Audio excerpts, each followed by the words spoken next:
On the morning of January 24, 1945, First Lieutenant Garlin Murl Conner stood in a frozen command post in eastern France, 5 feet 6 inches tall, 120 pounds, watching German Panzer tanks emerge from the snow-covered forest 400 yards away.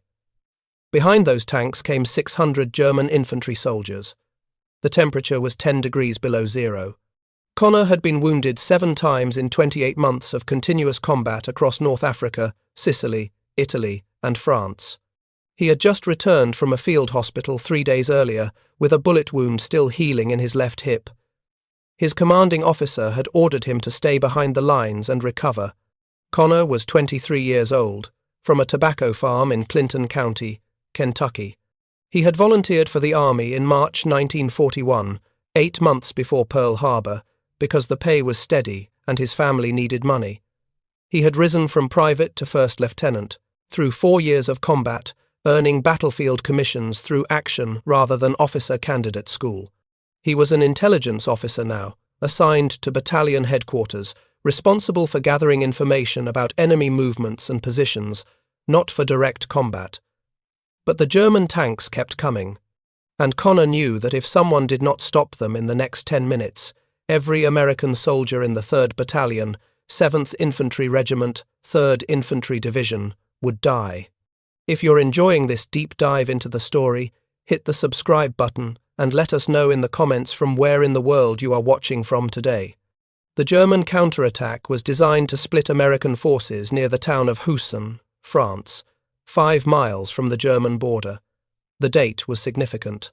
2 days later, and 5 miles south, another soldier from the 3rd Infantry Division, 2nd Lieutenant Audie Murphy, would earn the Medal of Honor in a similar defensive action. But on this morning, in this frozen forest, Conner faced the immediate threat. The 3rd Battalion had been holding a defensive line for 3 days. The men were exhausted. They had fought their way across France since the Normandy invasion 7 months earlier. They had liberated towns, crossed rivers, pushed through forests. They had taken casualties. They had replaced those casualties with fresh troops who had never seen combat. The veterans were tired. The replacements were scared. And now 6 Mark 6 Panzer tanks were rolling toward their position with 600 experienced German infantry soldiers following behind. The Mark 6 Panzer tank was Germany's heaviest operational tank in 1945. It weighed nearly 70 tons. It carried an 88mm main gun that could penetrate any American tank armor at long range. Its frontal armor was 185mm thick, effectively impervious to most American anti-tank weapons. The tanks, coming at Conner's position, were accompanied by tank destroyers, self-propelled guns designed specifically to kill enemy armor. The German infantry following the tanks were veterans from units that had been fighting since 1939. They knew how to use tank cover. They knew how to suppress American positions. They knew how to overrun defensive lines. The 3rd Battalion's defensive position was not prepared for this kind of assault.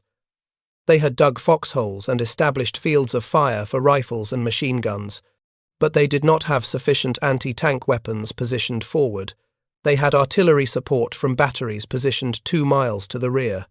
But artillery needed someone forward to spot targets, to adjust fire, to call in corrections. Without a forward observer, the artillery would be firing blind. The battalion command post was 300 yards behind the front line, positioned in a small cluster of buildings that provided cover from direct fire, observation from German positions. The command post had radio communication with artillery units. It had telephone lines running forward to company positions. It had maps, intelligence reports, casualty lists. What it did not have was a view of the battlefield. Ramsey was 30 years old, a 1936 graduate of West Point. He had been with the 3rd Infantry Division since North Africa in 1942. He had seen combat at Kasserine Pass, at Anzio, at the Colmar Pocket. He understood infantry tactics. He understood German capabilities. And when he saw those Panzer tanks emerge from the forest at dawn, he understood that his battalion was about to be destroyed unless someone could direct artillery fire onto those tanks immediately. Ramsey needed a volunteer, Someone willing to run 400 yards across open ground through German artillery fire to reach a position with visual line of sight to the enemy. Advance. Someone willing to stay in that position, exposed to enemy fire, for however long it took to break the German attack. Someone willing to die if necessary. Ramsey looked around the command post. The officers and enlisted men present understood what he was asking. Running forward toward an advancing enemy force was suicide. German machine gunners would see anyone crossing that open ground. German artillery was already falling on the American positions. Mortar rounds were exploding along the tree line. The Germans were laying down preparatory fire, softening the American defenses before their infantry assault. Running through that fire meant certain death or wounding. Nobody volunteered. Then Garlin Conner spoke. He said he would go. Ramsey tried to talk him out of it. Conner had just returned from the hospital. His hip wound had not fully healed. He walked with a slight limp. He was an intelligence officer, not an artillery spotter. He had already done more than his share in this war. He did not need to prove anything. Conner said the mission needed someone who understood German tactics, someone who could read the battlefield, someone who could anticipate where the enemy would concentrate their forces. That was his job. That was what intelligence officers did. He grabbed a field, telephone, and a spool of wire. Another soldier, Private Robert Dutil, volunteered to go with him to help string the wire. They left the command post at a run. The distance to a suitable observation position was between 300 and 400 yards, depending on which account you read. Different after-action reports gave different distances. What everyone agreed on was that Conner and Dutil ran through the heaviest German artillery barrage any of them had seen since Italy. German gunners were firing for effect. They were not ranging shots anymore. They were hitting everything. High explosive shells were detonating along the American line. Shrapnel was flying through the trees. The ground was erupting in fountains of frozen dirt and snow. Tree branches were falling. Men were screaming. Conner ran. Dutil ran behind him, paying out telephone wire as they went. The wire connected the field telephone Conner was carrying to the battalion command post. As long as the wire stayed intact, Conner could communicate directly with the artillery fire direction center. If the wire broke, he would be out there alone with no way to adjust fire. They covered the distance in less than 2 minutes. When they reached a position roughly 200 yards forward of the American line and 200 yards from the advancing German force, Conner found a shallow irrigation ditch, maybe 18 inches deep, running perpendicular to the German advance. The ditch provided minimal cover from direct fire. It provided no cover from artillery, but it gave Conner a clear view of the German tanks and infantry. He lay down in the ditch. He told Dutil to take the telephone wire back to the command post and make sure it stayed connected. Dutil ran back. Conner stayed. The temperature was 10 degrees below zero. The ground was frozen solid. Conner wore a standard-issue army field jacket, wool shirt, wool trousers, combat boots, gloves, and a steel helmet. The uniform was designed for mobility, not warmth. Lying motionless in a frozen ditch, Conner would lose body heat rapidly. Hypothermia would set in within an hour. If he stayed in that position for more than 2 hours, he would freeze to death even if the Germans did not kill him. Conner picked up the field telephone handset and cranked the ringer. The battalion command post answered immediately. Conner identified himself, gave his position, and began calling fire missions. The American artillery supporting the 3rd Battalion consisted of multiple batteries of 105mm howitzers, positioned approximately 2 miles to the rear. Each howitzer could fire up to 8 rounds per minute at targets up to 11,000 yards away. The guns were dug in and camouflaged. The crews were experienced. They had been supporting the 3rd Infantry Division since North Africa. They knew how to shoot, but they could not see the targets. That was Conner's job. Artillery fire direction worked through a mathematical process. The forward observer identified a target and gave its location relative to known landmarks. The Fire Direction Center calculated the range, bearing, and elevation needed to hit that target. The guns fired. The observer watched where the shells landed and called corrections. Left 50 yards. Add 100 yards. Fire for effect. The process required precise communication. It required the observer to stay calm under fire. It required trust between the observer and the gun crews. If the observer gave bad coordinates, the artillery would hit American positions. If the observer panicked and lost track of where shells were landing, the mission would fail.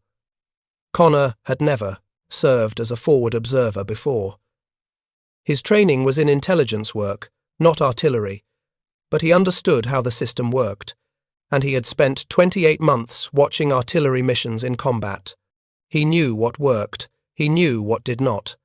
The German tanks were advancing in a wedge formation, with the heaviest armor in front and infantry following in squad-sized groups using the tanks for cover. This was standard German doctrine. The tanks would suppress American positions with machine gun fire and high explosive shells. The infantry would advance under that covering fire. Once the infantry reached the American foxholes, they would use grenades and close-quarters weapons to clear the position. Then they would consolidate and move forward to the next objective. The tactic worked. The Germans had used it successfully across Europe for 5 years. The only effective counter was artillery fire concentrated on the infantry before they reached the American line.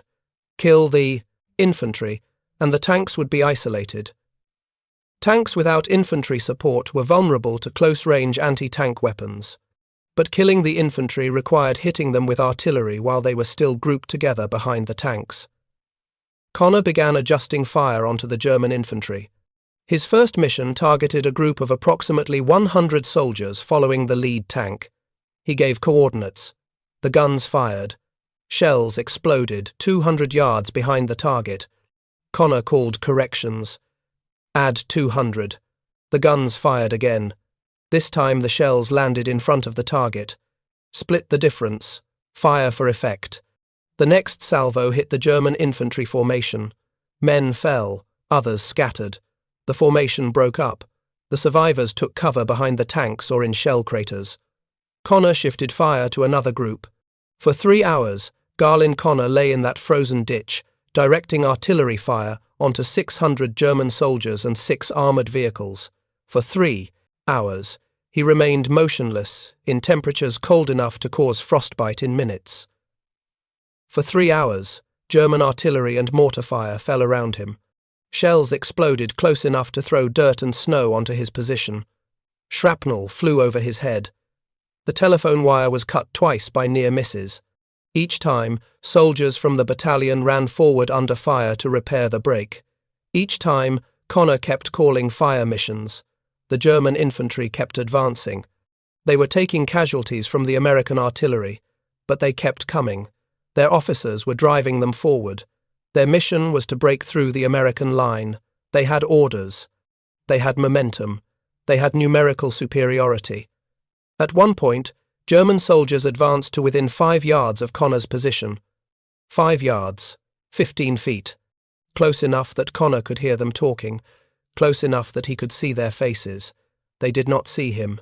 He was lying motionless in the ditch, covered in snow and dirt, blending into the frozen ground.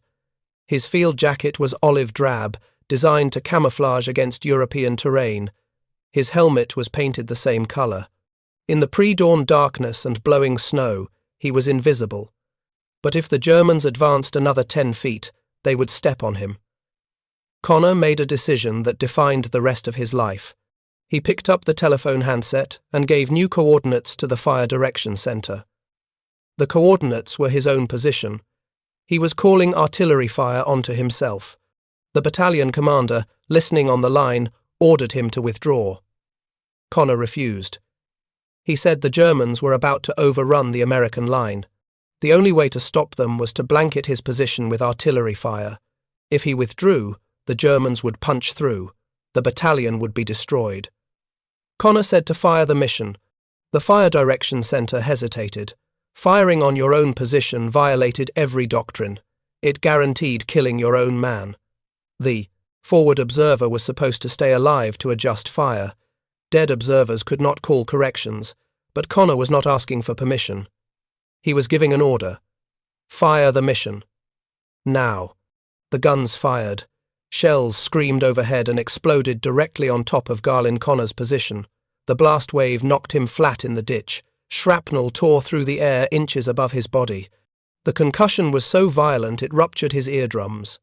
He could not hear anything except a high-pitched ringing. Frozen dirt and metal fragments rained down on him. The smell of high explosive filled his nose, cordite and burned earth. The Germans, who had advanced to within 5 yards of his position, died instantly. The artillery shells killed approximately 50 German soldiers in that single barrage and wounded at least 100 more. The survivors fell back toward the tree line. The German advance stalled, but it did not stop. The German commanders regrouped their forces. They sent fresh troops forward.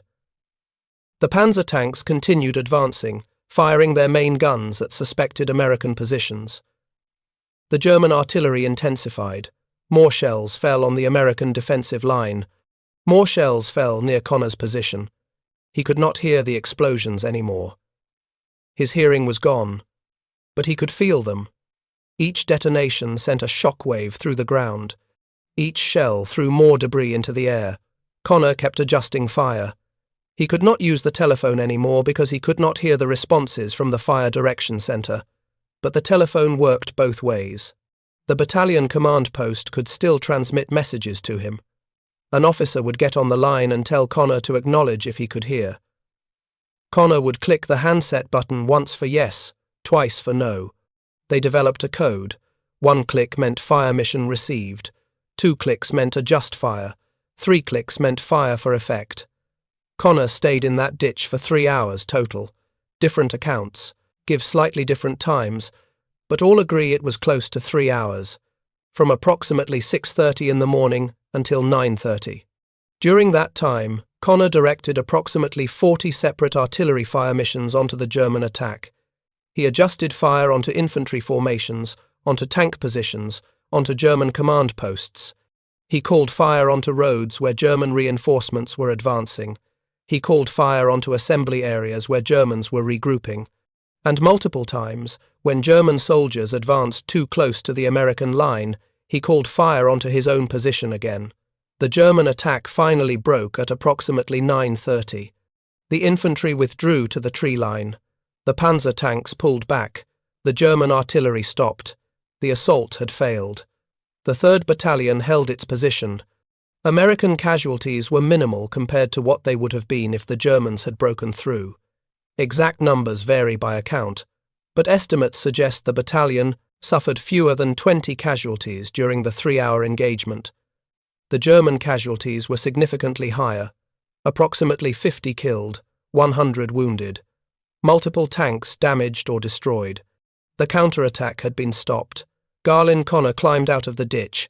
He could not walk properly. His legs were numb from cold and from lying motionless for 3 hours. His hands were frozen. His face was frostbitten. His uniform was covered in dirt and blood, though he could not tell if the blood was his or from German casualties killed near his position. He could not hear anything except ringing. He stumbled back toward the American line. Soldiers from his battalion ran forward to help him. They carried him back to the command post. Medics examined him. He had frostbite on his hands and face.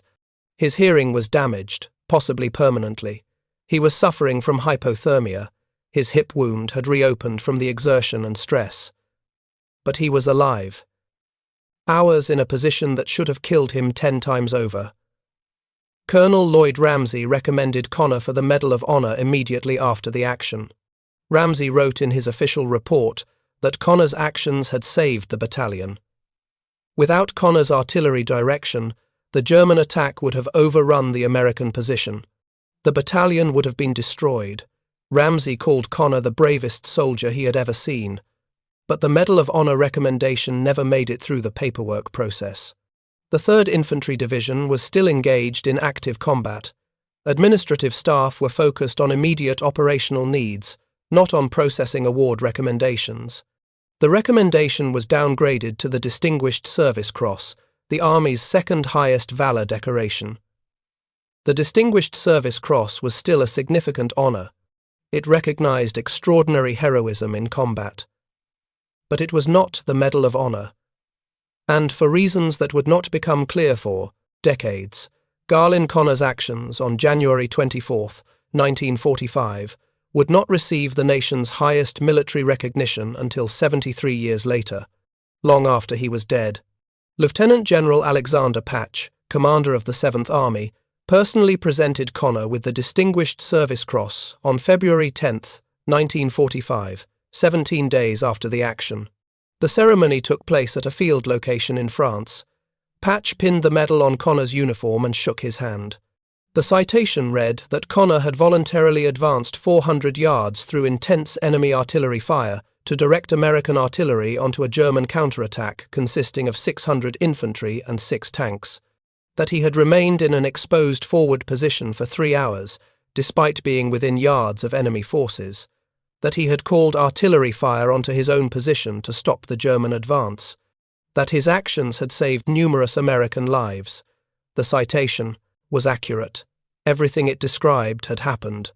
But it could not capture what it felt like to lie in a frozen ditch for 3 hours knowing that at any second a German soldier might step on you or an artillery shell might land directly on top of you. It could not capture the sound of men screaming as artillery tore them apart. It could not capture the cold so intense it felt like burning. It could not capture the calculation Conner made when he called fire onto his own position, the acceptance that he was probably going to die, the determination to take as many Germans with him as possible. Conner returned to duty after the ceremony. His hip wound was still not fully healed. His hearing never completely recovered. He would have ringing in his ears for the rest of his life. But the war was not over. The 3rd Infantry Division was pushing toward Germany. They needed officers. Conner stayed with his unit. Between January and May 1945, Conner participated in multiple combat operations. He earned 4 Silver Stars for gallantry in action during this period. The Silver Star was the 3rd highest decoration for valor, after the Medal of Honor and the Distinguished Service Cross. Earning 1 Silver Star marked a soldier as exceptionally brave. Earning 4 Silver Stars in 4 months put Conner in a category with very few other American soldiers. He also earned additional Purple Hearts for wounds received in combat during this final phase of the war. Military records suggest he was wounded 7 times total during his service, though some records were destroyed in a fire at the street. Louis Record Center in 1973, making exact confirmation impossible. Germany surrendered on May 8, 1945. The war in Europe was over. Garlin Conner had survived 28 months of continuous combat across 4 amphibious invasions and 10 major campaigns. He had been wounded multiple times. He had killed enemy soldiers. He had watched friends die. He had done his duty. Now he wanted to go home. The army discharged Conner on June 22, 1945. He was 24 years old. He weighed 120 pounds, the same as when he had entered the service 4 years earlier, though he had lost weight during combat and regained it during recovery. He carried 4 Silver Stars, 1 Distinguished Service Cross, 1 Bronze Star, at least 3 Purple Hearts, campaign medals, unit citations, and memories he would never fully escape. He returned to Clinton County, Kentucky. The local American Legion post organized a parade in the town square to welcome him home. The parade took place on a bright spring day in May 1945, before his official discharge, but during a period of leave. People came from surrounding counties. Some traveled by horse-drawn wagon. Others drove cars. Many walked. The county schools dismissed classes early so students could attend. Clinton County had a population of approximately 8,000 people in 1945. Most were farmers. The county was rural, isolated, poor. But they knew one of their own had done something extraordinary. Garlin Murl Conner was a local hero. They wanted to honor him. Sergeant Alvin York attended the parade. York was the most famous American soldier from World War I, a Tennessee native who had single-handedly captured 132 German soldiers in October 1918 and had been awarded the Medal of Honor. York lived only a few hours from Clinton County. He had heard about Conner's exploits. He wanted to meet him. The 2 men began a friendship that would last the rest of York's life. A teenage girl named Pauline Wells attended the parade with her family. They travelled by horse-drawn wagon from their farm, 10 miles north of Albany, the county seat. Pauline was 16 years old. She had blonde hair and lived on a farm with no electricity or running water. Her family worked the land with mules and horses, the way farming families had worked land for generations.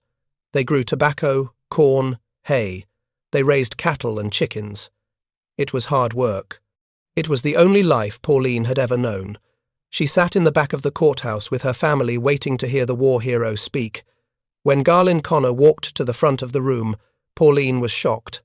She later remembered thinking, "My God, that little wharf rat, he couldn't have done all they said he done."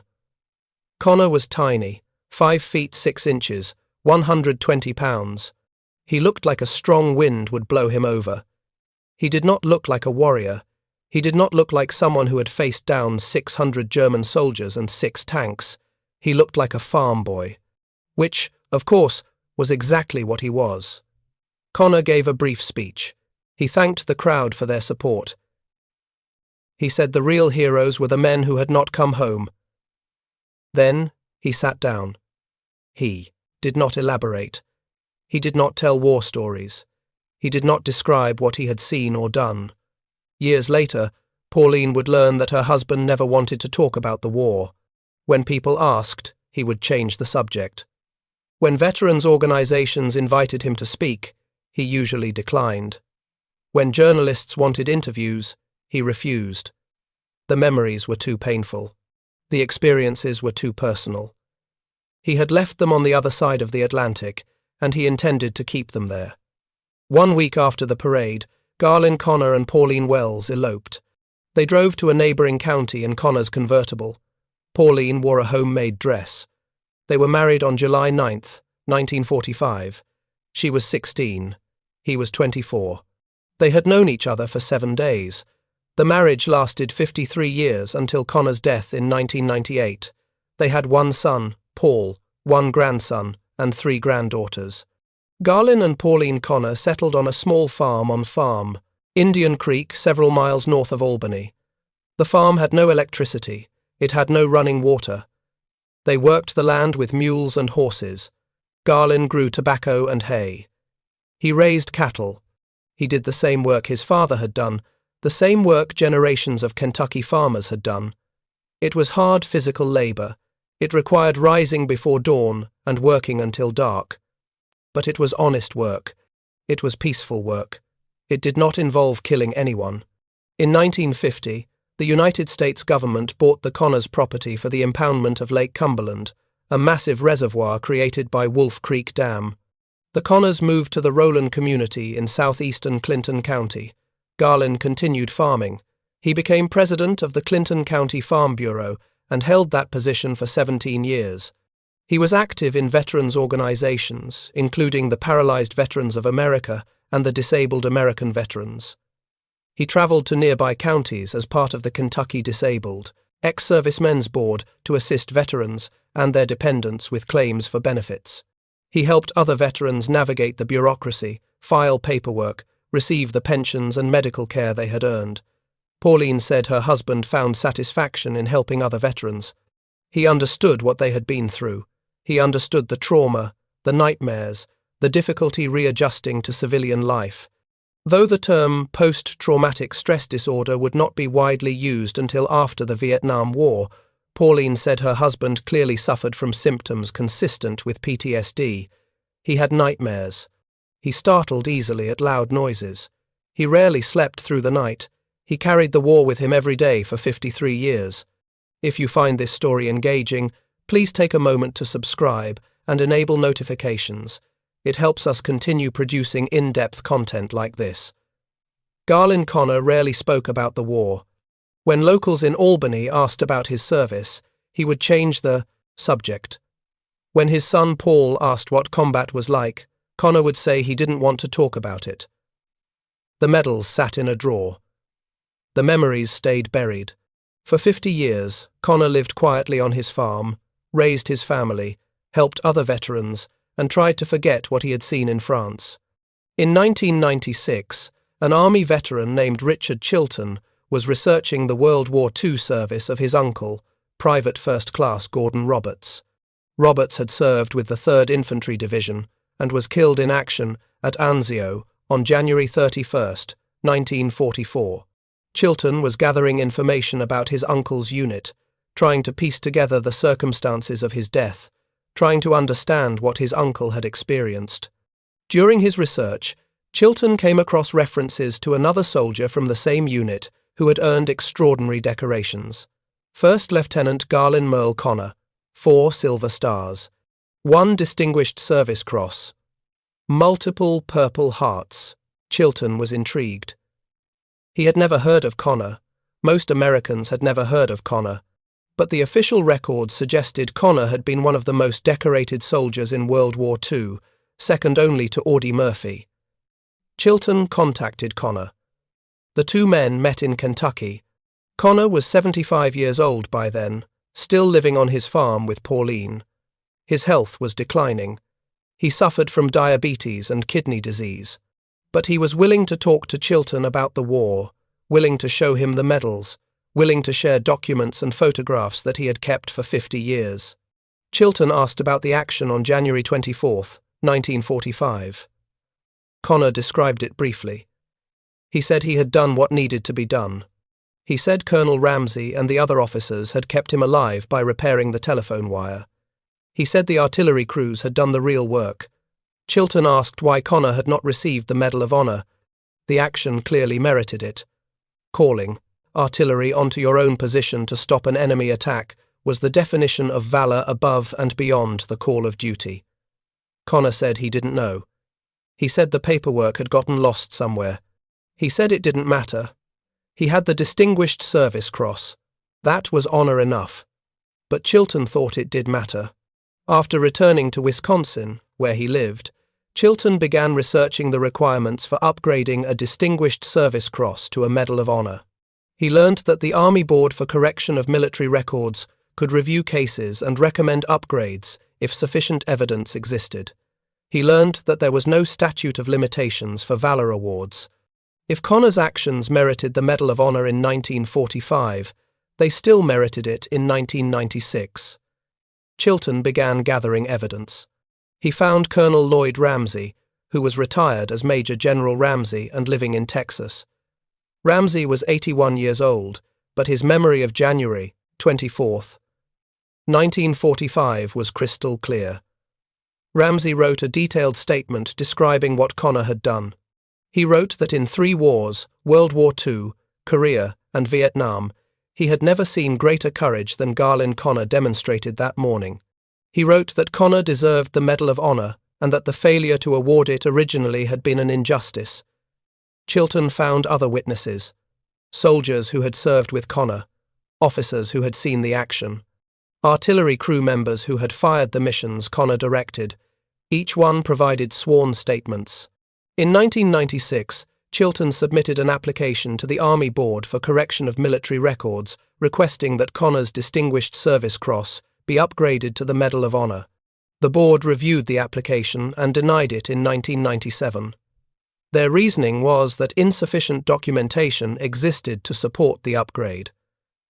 The original Medal of Honor recommendation had been lost. The Distinguished Service Cross citation did not contain enough detail to justify an upgrade 50 years later. The board acknowledged that Conner's actions were heroic, but said the evidence did not meet the threshold required for the nation's highest decoration. Chilton appealed. The board denied the appeal in 2000. Chilton reached out to military historians. He contacted Stephen Ambrose, one of America's most respected World War II historians, author of Band of Brothers and numerous other books. Ambrose reviewed the evidence and wrote a letter on November 11, 2000, Veterans Day. Ambrose wrote, "I am in complete support of the effort to make First Lieutenant Garlin Murl Conner a Medal of Honor recipient. What Lieutenant Conner did in stopping the German assault near Hausen, France in January 1945 was far above the call of duty. The letter did not change the Army's position. Garlin Conner died on November 26, 1998. Was 79 years old. He died at home with Pauline and his family present. Kidney failure and diabetes had destroyed his body, but he had lived 53 years longer than he had any right to expect after lying in that frozen ditch in 1945. Hundreds attended his funeral at the Weldon Haddix Funeral Home in Albany, farmers who had known him through the Farm Bureau, veterans he had helped with benefit claims, neighbours, family, people from surrounding counties who had heard stories about the war hero who never talked about being a hero. Veterans approached Pauline to thank her, to tell her how much her husband had meant to them, how he had helped them navigate the VA system, how he had listened when they needed someone who understood. Pauline hugged each one. She told them she loved them. She told them Garlin would have been proud to know he had made a difference. After Conner's death, Chilton continued the fight. He had met Garlin Conner. He had heard the story, first-hand. He had seen the evidence. He knew Conner deserved the Medal of Honor. He would not let the case die with the man. Another veteran from Albany, Walton Chip Haddix, joined the effort.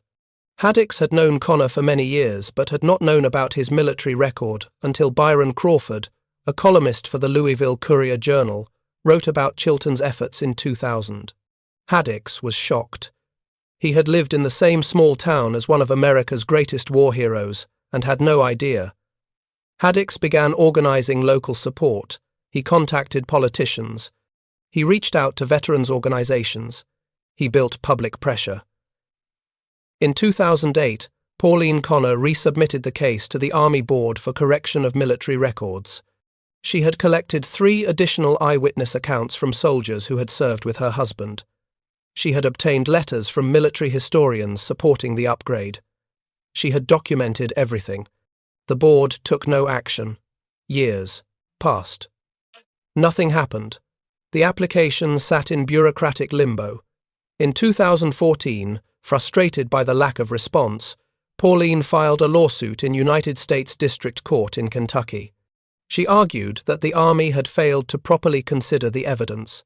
She argued that the board's previous denials had been based on insufficient review of the available documentation. She argued that her husband deserved justice.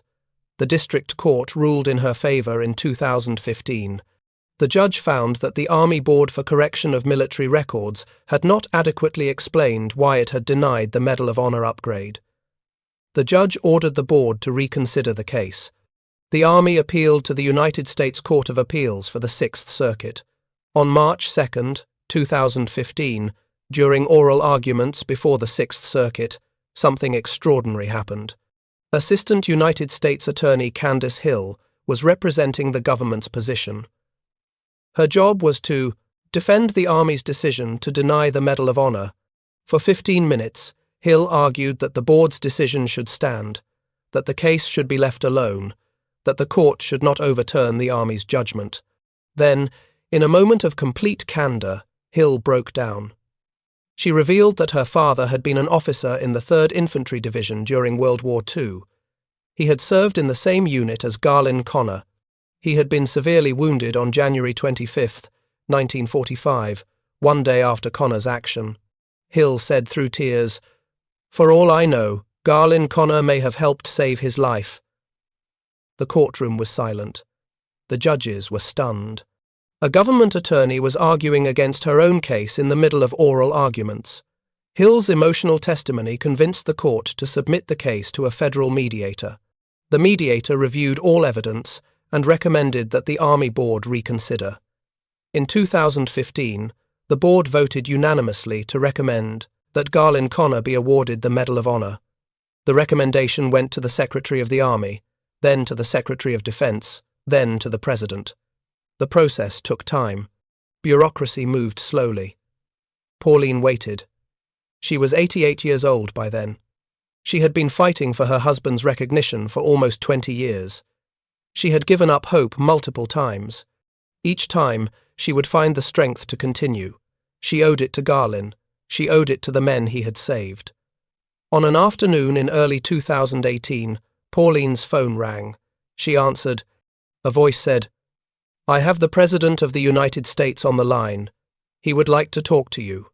Pauline thought it was a prank. Then, President Donald Trump came on the line. He said he was calling to inform her that her husband would be awarded the Medal of Honor. Pauline started crying. She could not speak. Trump asked if she would come to Washington for the ceremony. She said yes.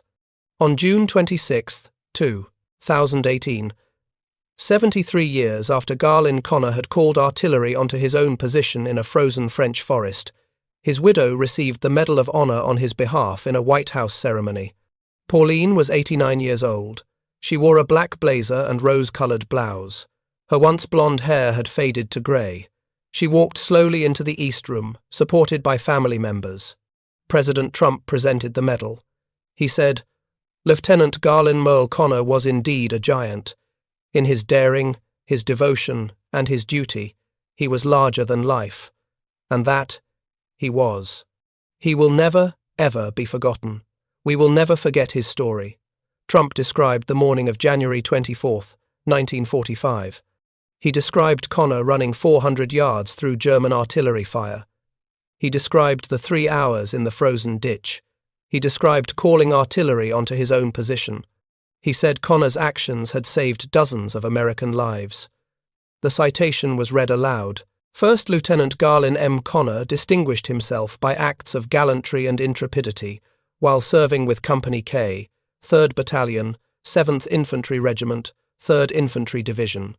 On the morning of January 24, 1945, near the town of Hausen, France, German forces ferociously counterattacked the front left flank of the 7th Infantry Regiment with 600 infantry troops, 6 Mark VI tanks, and tank destroyers.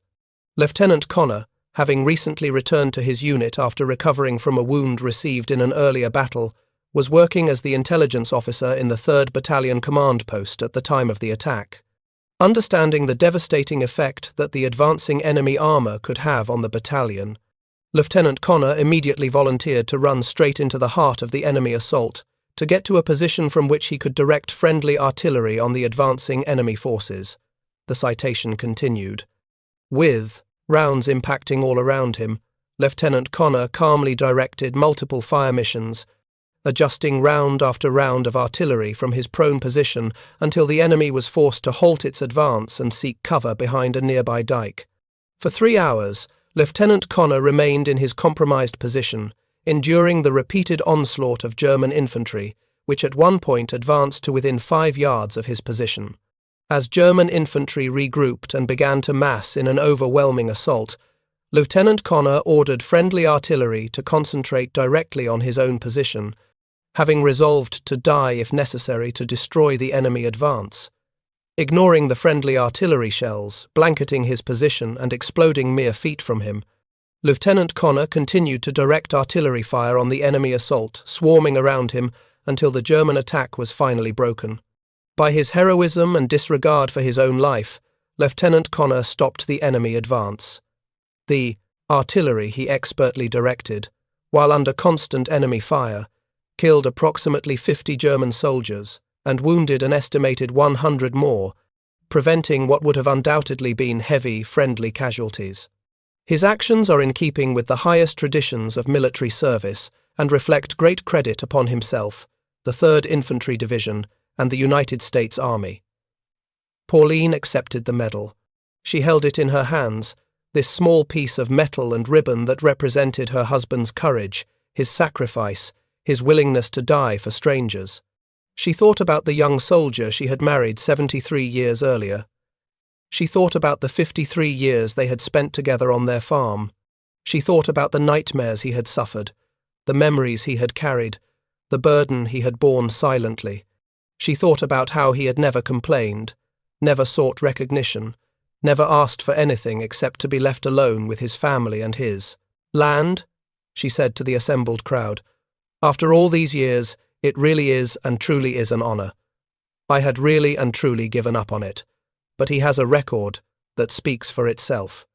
I don't have to tell it. 2 other Medal of Honor recipients attended the ceremony. They stood at attention as the citation was read. They understood what Conner had done. They understood the kind of courage it required. They welcomed him into their brotherhood, even though he had been dead for 20 years. Comparisons between Garlin Conner and Audie Murphy are inevitable, but complicated. Murphy earned the Medal of Honor for actions on January 26, 1945, 2 days after Conner's action and 5 miles away. Murphy's story is famous. He held off a German attack single-handedly by climbing onto a burning tank destroyer and using its machine gun to kill dozens of German soldiers. His actions were witnessed by multiple officers. His Medal of Honor was approved quickly. He became a national hero. He starred in movies. He wrote an autobiography. He was the face of American heroism in World War II. Conner's story was largely unknown until the 2018 ceremony. The Murphy family, through spokesperson Coy Prather, sent a letter to Chip Haddix on June 26, 2018, the day of Conner's ceremony. The letter asked Haddix to cease comparisons between Conner and Murphy and to not mention Murphy in connection with Conner. Haddix agreed. Both men served in the 3rd Infantry Division. Both earned the Medal of Honor for actions in France in January 1945. Both demonstrated extraordinary courage. The differences between their stories say nothing about their relative valor. They say everything about how fame works, how recognition happens, how some stories get told while others get forgotten. What makes Garlin Conner's story remarkable is not just what he did on January 24, 1945. It is what he did 53 years afterward. He came home from the war. He married. He farmed. He raised a family. He helped other veterans. He never complained. He never sought glory. He carried the memories of what he had seen and done, and he carried them quietly. He understood that calling artillery onto your own position was not something to brag about. It was something you did because the alternative was watching your friends die. Conner spent 28 months in continuous combat. He participated in 4 amphibious invasions: North Africa, Sicily, Anzio, and southern France. He fought in 10 major campaigns. He earned 4 Silver Stars, 1 Distinguished Service Cross, later upgraded to the Medal of Honor, 1 Bronze Star, and at least 3 Purple Hearts for wounds received in action. He was wounded 7 times. He was promoted from private to first lieutenant through battlefield commissions. He was called by Major General Lloyd Ramsey the greatest combat soldier he had ever seen, and Ramsey served in 3 wars and commanded thousands of soldiers. After the war, Conner never talked about his experiences unless directly asked, and even then, he kept his answers brief. He told people he had left those memories on the other side of the Atlantic. He said the real heroes were the men who had not come home.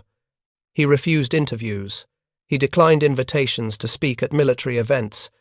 He avoided attention. He just wanted to be a farmer. His wife Pauline said he suffered nightmares for the rest of his life. He would wake up screaming. He would relive the battles. He would see the faces of men who had died. But he never complained. He never asked for help. He dealt with it the way his generation dealt with trauma, by working, by focusing on the present, by refusing to dwell on the past. It was not healthy. It probably shortened his life. But it was the only way he knew. The United States military changed because of men like Garlin Conner, not through policy or doctrine, but through example. When soldiers hear stories about calling artillery onto your own position to stop the enemy, it changes how they think about courage. When they learn about a man who lay in a frozen ditch for 3 hours directing fire while German soldiers advanced to within 5 yards of his location, it raises the standard for what is expected. Conner's service record influenced how the Army thought about valor decorations. The decades-long fight to upgrade his Distinguished Service Cross to the Medal of Honor brought attention to cases where heroism had been recognized but not adequately rewarded. It led to reviews of other World War II, Korea, and Vietnam veterans whose actions may have deserved higher recognition. In 2018, the same year Conner received his Medal of Honor, the Army began a comprehensive review of valor awards for minority soldiers who had been denied recognition due to discrimination. The Conner case demonstrated that it was never too late to correct historical injustices. Garlin and Pauline Conner's farm in Clinton County, Kentucky, is still there. The land they worked is still being farmed. The house they lived in is still standing. It is a quiet place, rural, isolated, the kind of place where a man could forget about war and focus on the simple work of growing things. Pauline lived there until her death. She kept Garlin's medals in a frame on the wall. She kept his photographs. She kept the memories of their 53 years together. She told anyone who asked that he was her hero. He always had been. The Doris Miller VA Medical Center in Waco, Texas, is named after the cook who manned an anti-aircraft gun at Pearl Harbor. The USS Doris Miller, a nuclear-powered aircraft carrier currently under construction, will carry his name into the 21st century. These are appropriate honors for a man who broke barriers and changed the Navy. But there is no USS Garlin Conner. There is no major installation named after the farmer from Kentucky who called artillery onto his own position to stop 600 German soldiers. His recognition came quietly, 73 years late, in a White House ceremony attended by his elderly widow and his family. Perhaps that is appropriate. He wanted to do his duty and go home. He wanted to live quietly. He wanted to be left alone. The Medal of Honor he finally received honored what he had done, but it could not change who he was. A farm boy from Kentucky who volunteered when his country needed him, who fought for 28 months, who was wounded 7 times, who came home and built a life and helped other veterans and never asked for anything in return. That kind of quiet heroism is harder to recognize than the dramatic action of a single moment. It is harder to honor than the famous last stand, the heroic charge, the visible sacrifice. But it is just as important, maybe more important, because Garlin Conner's story tells us that heroism is not just about what you do in combat, it is about what you do afterward, how you live, how you treat other people, whether you use your experiences to help others or to seek glory for yourself. Conner chose to help others. He chose to live quietly. He chose to leave the war behind and focus on the present. That choice, repeated every day for 53 years, was its own kind of courage. When Pauline Conner died, she was buried next to her husband in the Albany Cemetery in Clinton County, Kentucky. Their graves are marked with simple headstones. His lists his name, his rank, his dates of service, and the Medal of Honor. Hers lists her name and her relationship to him. Beloved wife. The graves overlook farmland. In the distance, you can see the hills where Garlin grew up, where he learned to work the land, where he returned after the war. It is peaceful there. Quiet. The kind of place where a soldier could finally rest. The story of January 24, 1945, is taught at the United States Military Academy at West Point. It is used as a case study in the Officer Candidate School at Fort Benning. It appears in Army manuals on artillery tactics and forward observer procedures. Future officers learn about the farmer from Kentucky who volunteered for a mission that should have killed him, who stayed in position for 3 hours under impossible conditions, who called fire onto his own location to stop the enemy. They learn about courage, about duty, about sacrifice, but they also need to learn about the 53 years that followed, about the man who came home and never talked about what he had done, about the husband who supported his wife, the father who raised his son, the neighbor who helped other veterans, about the quiet dignity of a life well lived, about the understanding that true heroism does not seek recognition, about the knowledge that doing your duty is its own reward, and anything else is just noise. On January 24, 1945, in a frozen forest in eastern France, a 120-pound farmer from Kentucky faced down 600 German soldiers and 6 Panzer tanks, armed with nothing but a telephone and the willingness to die if necessary. He survived 3 hours that should have killed him 10 times over. He saved dozens of American lives. He broke a German counterattack that could have changed the course of the battle. And then he went home and spent the rest of his life trying to forget about it. That is the story of First Lieutenant Garlin Murl Conner, Medal of Honor recipient, farmer, veteran, and by his own estimation, just a soldier who did his duty. The men whose lives he saved that morning thought differently. The soldiers who served with him thought differently. His wife thought differently. His country, 73 years late, finally agreed. Thank you for watching. For more detailed historical breakdowns, check out the other videos on your screen now, and don't forget to subscribe.